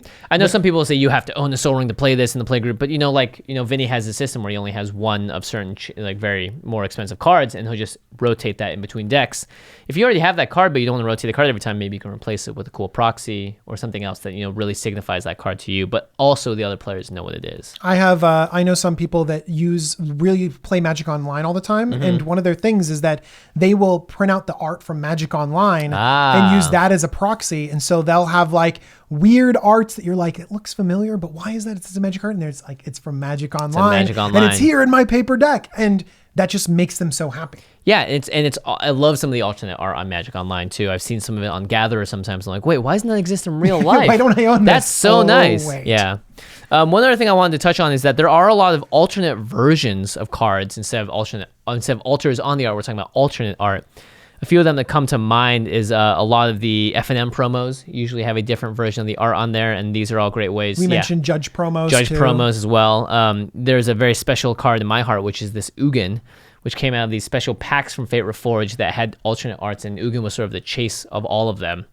And it's just a different... Still the chase. It's awesome. Yeah, it's just a great looking card. There's a specific Kaya Ghost Assassin from Conspiracy. Oh my gosh, yeah. It's like, even on the collector number, if there's like 253 cards total, it's 254 out of 253. So those, I think, are great ways to really like add a little, almost hidden little spice to your deck. Because the card looks normal, but it's like, wait, why is that art just different? Where's that coming from? That's great. So I'm a big fan of that. Next up. Oh. Yeah, let's talk about these. Miscuts. This is a little bit of a different way to bling your deck. Sometimes Wizards of the Coast makes a mistake. Yeah. They print it's the printing company that makes a mistake, right? And that it ends up in the booster pack because no one is able to catch it. Yeah. So this is a miscut Sultai Ascendancy. You can see it's like super off centered. And if you were playing a Sultai Ascendancy and that you play this instead, people are gonna be like, "What is going on with that card?" And is it falling out of its sleeve? No, it's just a miscut. It's just a miscut. And so that's like a good example of like a cool miscut. This monstrosity of a miscut could have been hand cut where someone got a full sheet and then they made the most ridiculous miscut possible. Yeah. Or it's a really bad mistake. But this is so much harder to play in a commander deck. Yeah. Like, what card is this, Jimmy? It looks like Trap Essence, but it also looks like that giant uncastable black spell for making all those zombies. I think it has Delve, doesn't it? Yeah, it's got Delve on it. Yeah, that's all I know. It's always castable when it has Delve. Also, for some reason, it's like super bendy. Which makes me think this may be something that someone cut out themselves. Ooh, maybe so. Yeah. Because it isn't properly stamped out, so there's allowed to be more moisture to the side of the card. So, who knows? Jimmy's so smart. Anyways, this seems to be a little bit harder to play. Because what card is it? Exactly. Well, Jimmy, the trick is that it's both cards. You play it in a 4-color deck. Split. And then you basically get to choose in the moment what card you're going to tell your opponents it is. Wow. I think Wizards has been doing a great job doing these new split cards, but it's a little unintelligible. So I'm not exactly sure what's happening. That's great though. Yeah. When you're playing these, I think these are very hard to play in Commander because you need to be very clear with your playgroup what half of the card it is. Miscuts also raise in price and rarity if they happen to have text of the other card. If it's just like a big, because I've had a lot of these, you open the pack and one of the borders on your cards is really thick on the right side and skinny on the left, but you don't see any other cards on it. Mm-hmm. Technically, I don't think those are even counted as miscuts. I think the real definition of a miscut is you start to see another card on it. And the more of the other card you see, the more valuable it is, which is why you sometimes have people that will buy these foil sheets and cut out their own fake miscuts to really get like the premium miscut. This has text from both of them, art from both of them. Yeah. Interesting. Yeah. And I think that this reaches some of the same ideas that we talked about with the altars that are super duper specific. Yeah. Like someone I mean, if this one was real, someone could go crazy for this and be like, "Oh my gosh, it's amazing!" And Maybe like, it is say, real. Like, Who knows? I don't know. Maybe someone out there is like tweeting at me right now, desperately wanting this card. We don't know, or it's just junk and no one wants it. It's all about your audience, and it becomes very, very specific with miscut cards. Yeah, I still like it though. I think it's hilarious that it's a trap essence that costs XX black. I like. And you can't even read delve on the card, so maybe you can't delve it. Who knows? I don't think it's a very good card. No, I don't think so either. I don't think it actually does anything. It just does nothing. It just does nothing. All right, moving on. Another way that you can easily bling out your decks here. It's not just about the cards in your deck. Sometimes your tokens make a big difference too. And there's lots of different ways to have tokens. Now, Wizards has been printing tokens since the dawn of token printing. Most recently in the unsets, we had these really cool double-sided tokens. This is an elemental, and on the back side of it is just 100% full art. So cool. And it's foil on the front as well. They also made these goat tokens at a certain point with these cool silver borders around it. And I think the silver border foils actually look really awesome Very from the cool, unsets. yeah. They shine so much more than the black ones do. That's so Again, lots of ways to go about tokens, but tokens I think is one of those ways that people I think forget quite often. They're like, yeah, I could totally bling out my deck or make it more, feel more me in a lot of ways. Also, the Ultra Pro token topper things are pretty blinged out as well. That's right, the So relic all tokens. sorts of the relic tokens, all sorts of ways to really make your whole experience like feeling good. All right, let's talk about foreign cards real fast here. Now, foreign cards I think are a staple of a lot of blinged out decks. There is this sort of pervasive thing that Russian foils are the top tier kind of foil to get if you want like the best premium foreign card. For me, I don't really care much about it. I don't really care about it either. But, Yeah. But I look at the way the text looks is pretty cool. Yeah, I think so too, and that's why I really like your Elish Norn. It has that kind of strange looking text. But Jimmy's for me, calling Russians strange just now. the That's what Cyrillic just outfit happened. or whatever it is, yeah. But I do love the Asian language cards, and I think Japanese cards are sort of the top of what people really want in terms of like in general, like, oh, cool, I love Japanese cards. And Japan's been playing Magic for a long time. They have some incredible pro players as well, and I think for me personally, I love getting Japanese cards and putting them in my deck. There's something I feel, I don't know, strangely connected to it. Even though I can't read Japanese, I actually like these more than the Chinese cards because the text, I think, the font, whatever they use, is a little more artistic, a little less blocky. I have this defense of the heart here that I'm looking at, and this reminds me of one of the most important points. Know what your card does. And we've talked about this already. You gotta know what your card does. If you make play mistakes with a foreign card, it's so on you. Don't How many do it. creatures does Defense of the Heart trigger on? 3. If an opponent controls 3 or more at the beginning of your upkeep, search your library for 2 creature cards, put them on the battlefield, shuffle your library.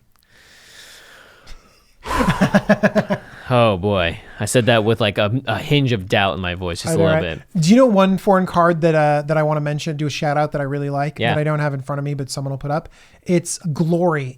They were experimenting a little bit with all of the different kinds of languages they could put on cards. And so Glory is the only card ever printed in Hebrew.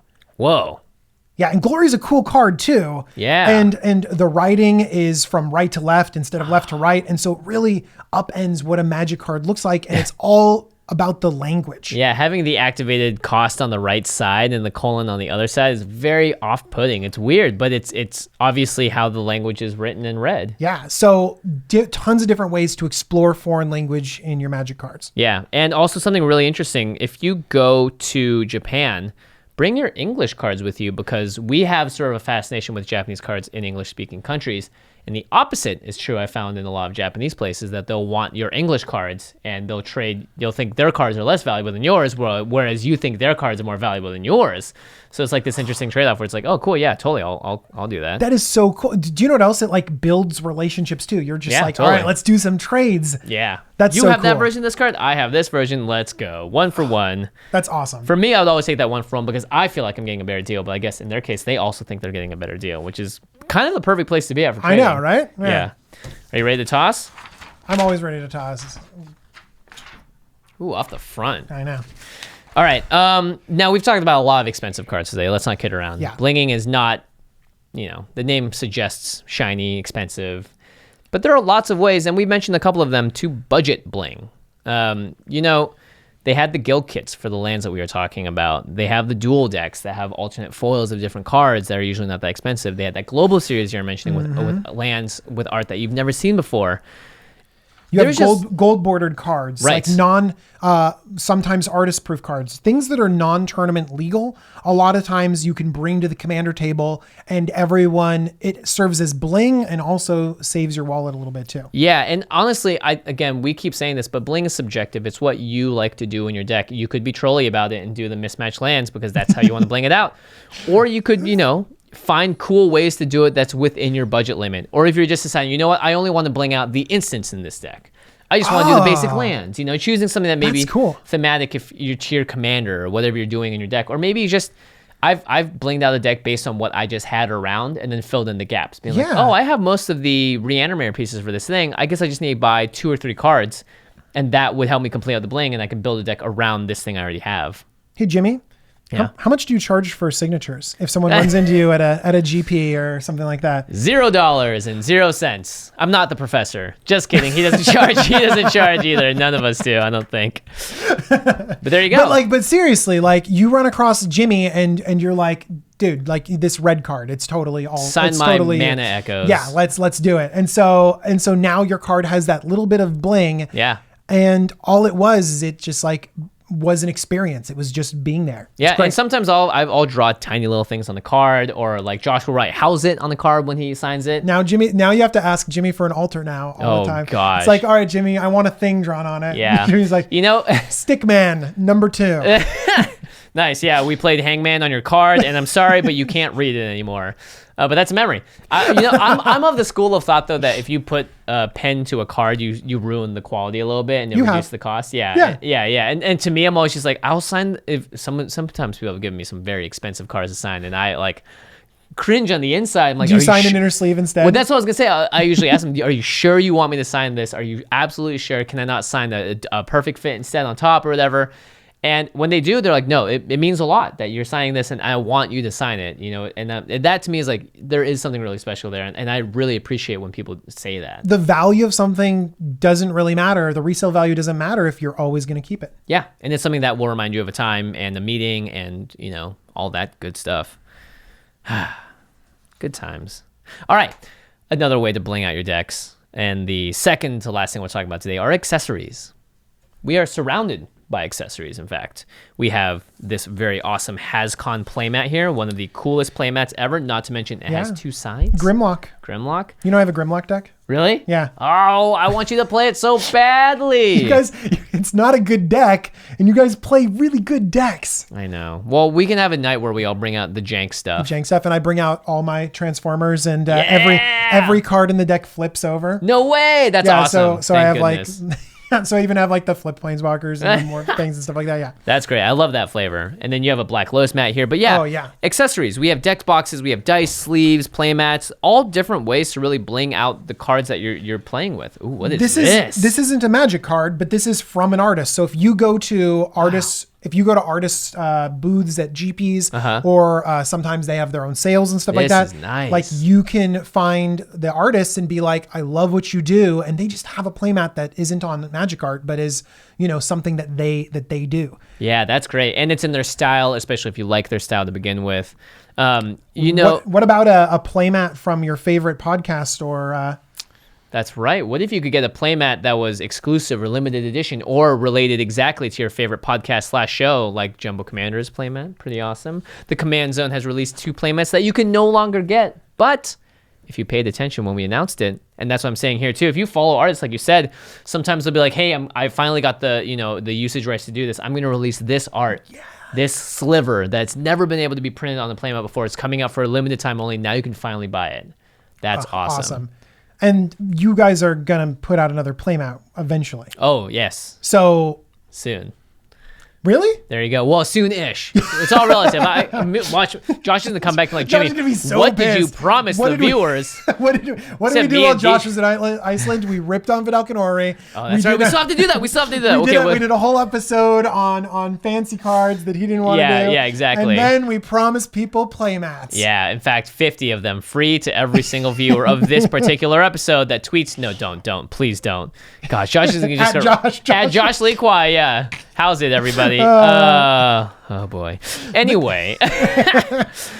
But seriously, it's like find the thing you love and display it for people, and your play surface is a great place to do it. Especially if you're like theming that to the deck you're playing. I know some people that will literally take out a new play map. They're like, I'm playing this deck, I gotta be in the realm, and I'm like, that's cool, that's awesome. I don't have the discipline to do that, but I love this. I love it too. Yeah, me, I'm just like, if it does have a nice surface I can put my cards on, great. Yeah.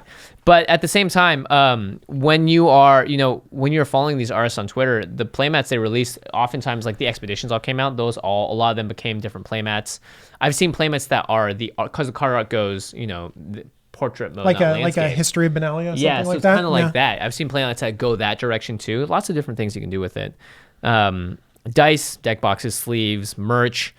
Ultra Pro, remember those Doge sleeves I had way back in the day? Those were limited run. They don't get made anymore, but I still have all of them, and I get to I'll get to chat with them. As you can tell, because obviously all of these weren't in the same deck, I'm boring and sleeve everything in like the exact same sleeve. Yeah, it makes it easier. I had to write down what went from what when I took all these cards out because I have to put them back eventually. You're gonna end up with like Ugit in your hand, being like, where does this go? Yeah, what the heck? Or you draw it in the game, you're like, nope, I can't even cast that. How'd that get in there?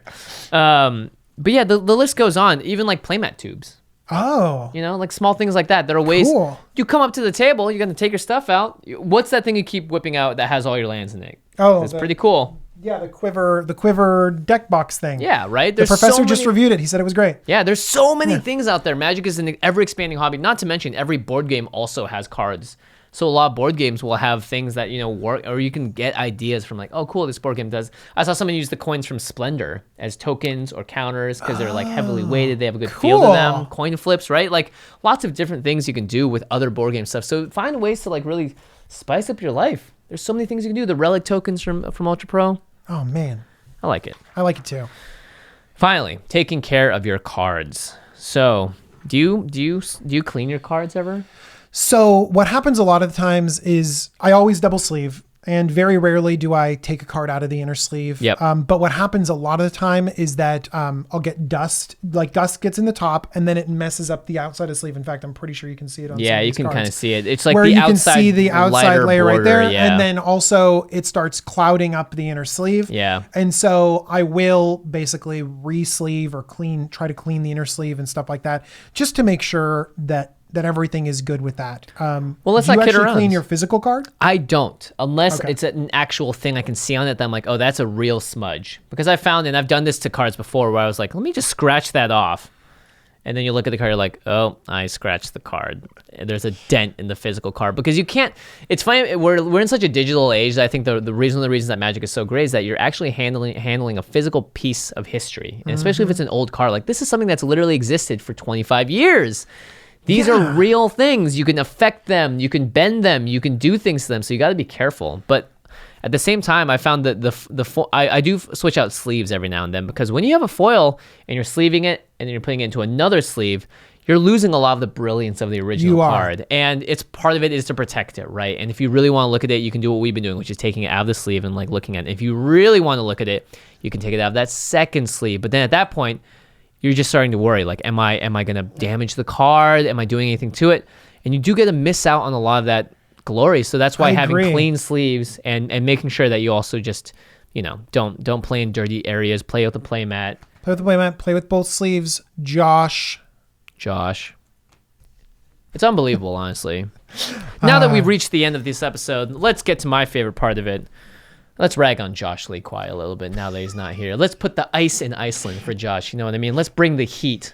I don't know. None of that Let's really bring the sriracha. Let's bring the sriracha. That's right. We got his sriracha mug right here. How's it? I'm Josh Lee Kwai. No, I mean, actually, let's first like shout out Josh, because this is the first episode that he hasn't been on. I think so. I think this is literally we've been doing this podcast for like 3.5 years, right? And both of us, up until I left for New Zealand, I was pretty much on every episode too.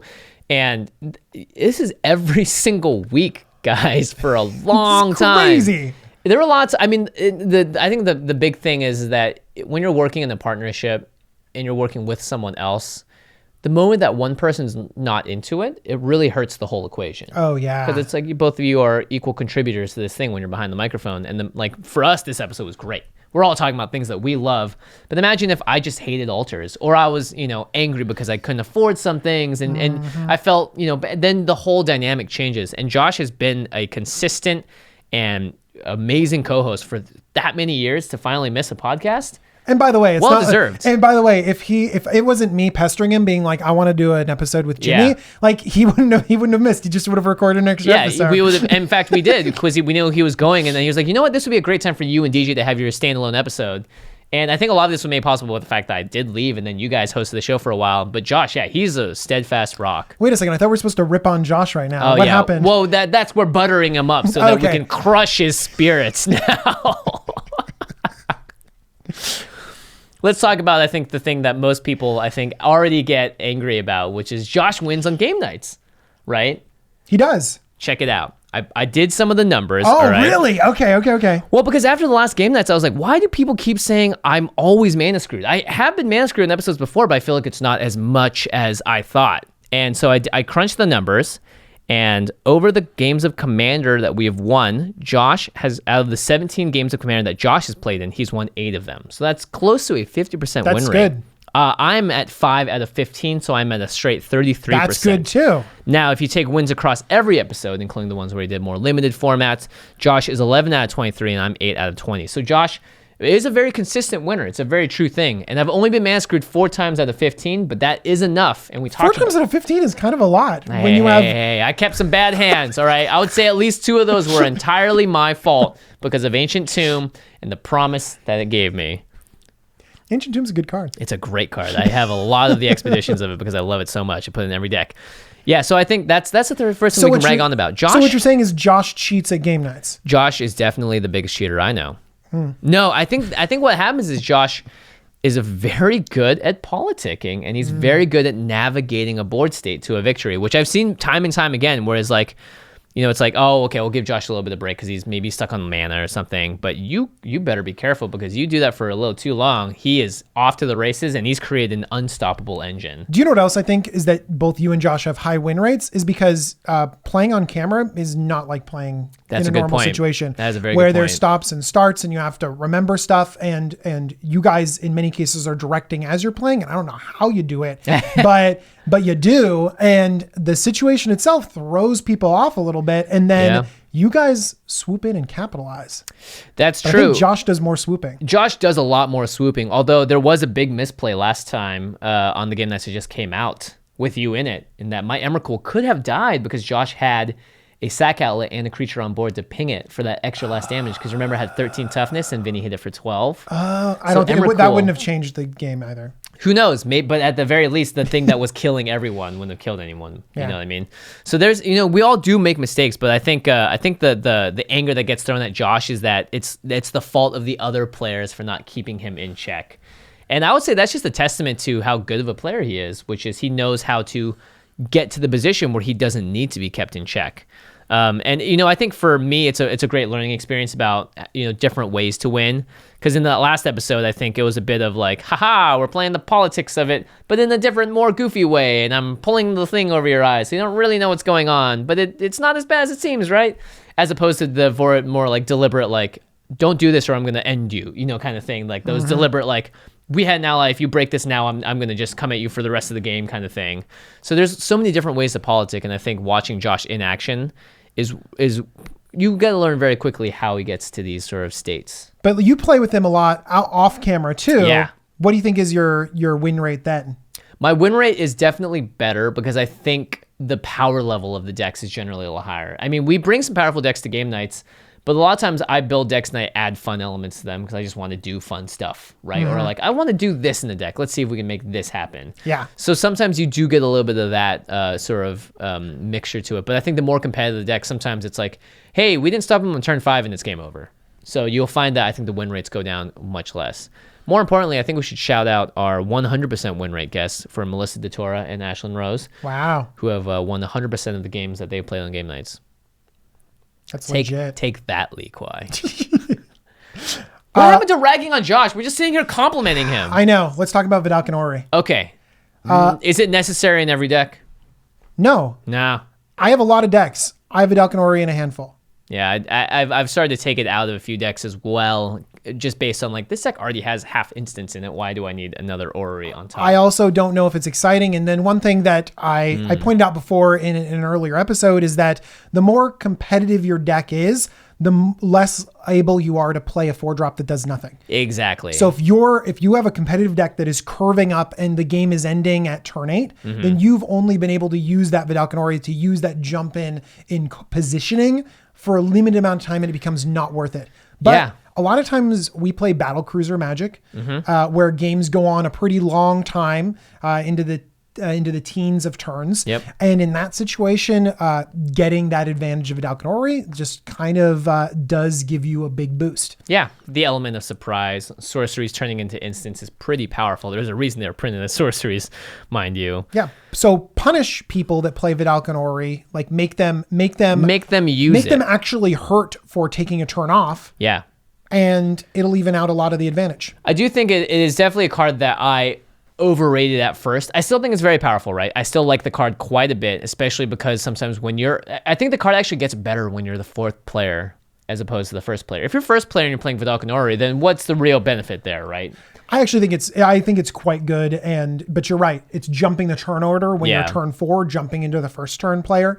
That's really good. And I think the thing that we don't mention enough is that you really have to capitalize on how you build your deck. That when you do play the orrery, the next turn you're going to have some explosive stuff to do, right? Or it's not just like play 4, do nothing. Next turn just play a 5-drop. Like how about Seedborn Muse? Yeah. How about if you build your own Prophet of Krufix? Yeah, that sounds pretty good. Pretty powerful. Things like that. Or actually, sometimes if you have instants to hold up along with your threat, that's also good too. So if you have a deck that's pretty well balanced, where you want to be able to react and answer things. And by the way, that's how Josh builds his decks. He wants to be able to answer everything. He doesn't really build linear decks as much. Yep. So he might find that Vidalcanori fits his play style more, and that might improve or bolster his love for the card. So Josh, I think you should stop being a false prophet of Krufix about Vidalcanori.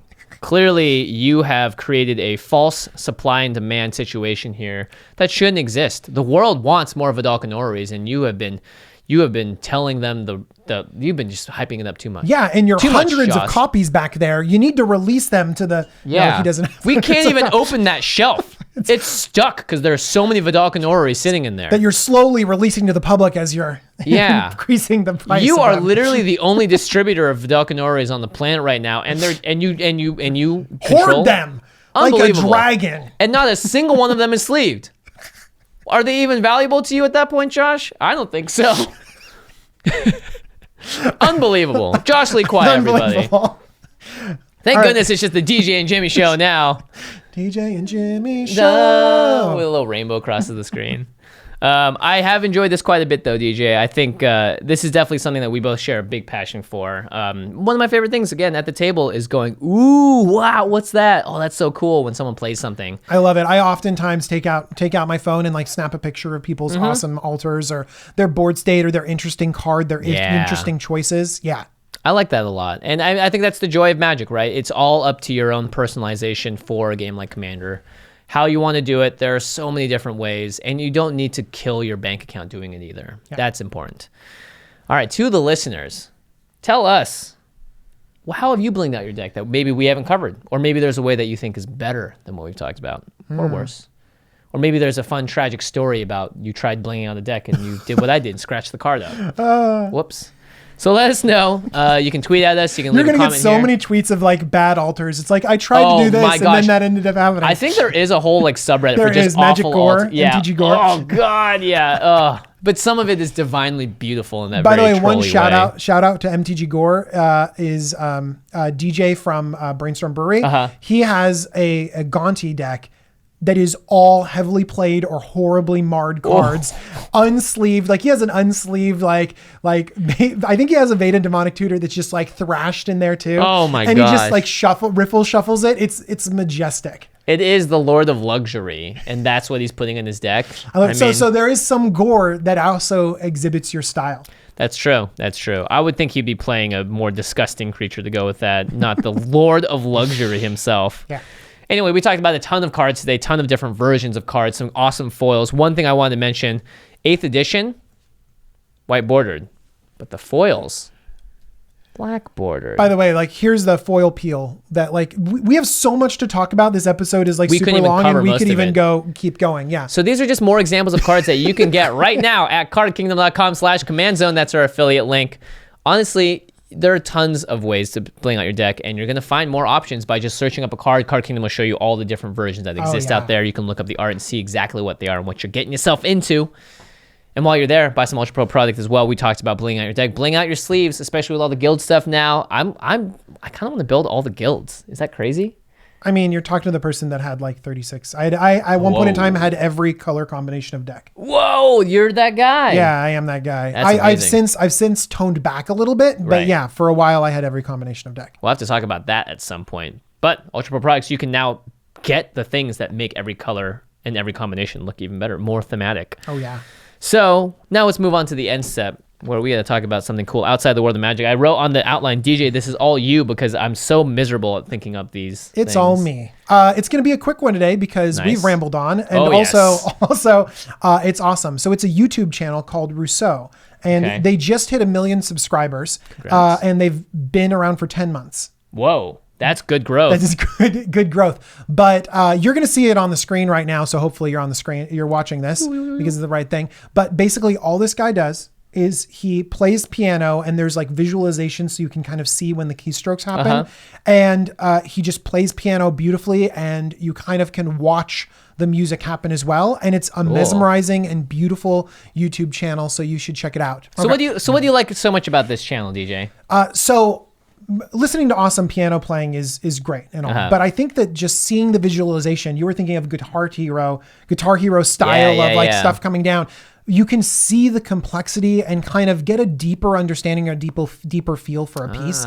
And so that beautiful visualization combined with the skill of piano just makes it intoxicating to watch. And I'm pretty sure that you guys might just watch all the way through as like a big playlist and then become his like millionth and first subscriber. I could just see that playing in the background, but layout looks very peaceful. Some of the arrangements he had are really cool too, some mashups and some songs that you'll probably recognize. So yeah, Rousseau, make sure you check that out on YouTube. How do you spell it? Jimmy, I just put my phone away. It was just in front of us right I now. don't know. I'm gonna guess it's spelled like Roussou? E-A-U, Rousseau. Look up Rousseau Piano. We'll have a link in the description box below, and we'll be on the video as well. For all you podcast listeners, you're not supposed to be listening to this episode anyway. We told you. So it doesn't matter. Josh Lee Kwai isn't here. Quality's down the drain. I don't care. I do care.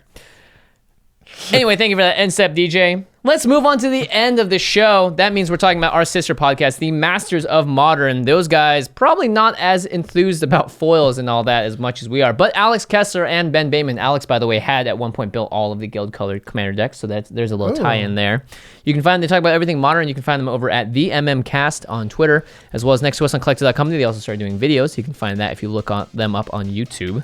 Our editor is Murph. Thanks, Murph. And special thanks to Geoffrey Palmer at Living Cards MTG. We talked about that days behind us. Yeah, I'm dazed by it. Thank you so much. Yeah, and a big shout out to Murph and Terry, who I believe are going to be helping us film some of these cards so that you can really see them up close in the video version of the podcast. They're putting in a little extra work this week because you know what? Josh ain't here.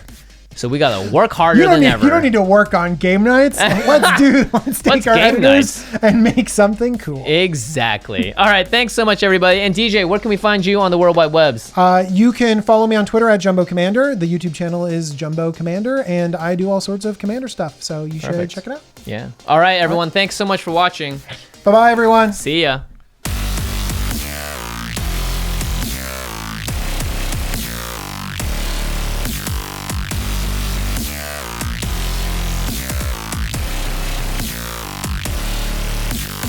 Thank you for your attention. For further inquiries, send an email to commandcast@rocketjump.com or ask us on Twitter at JFWong and at Josh Lee Kwai. See you later, alligator. Greetings, humans.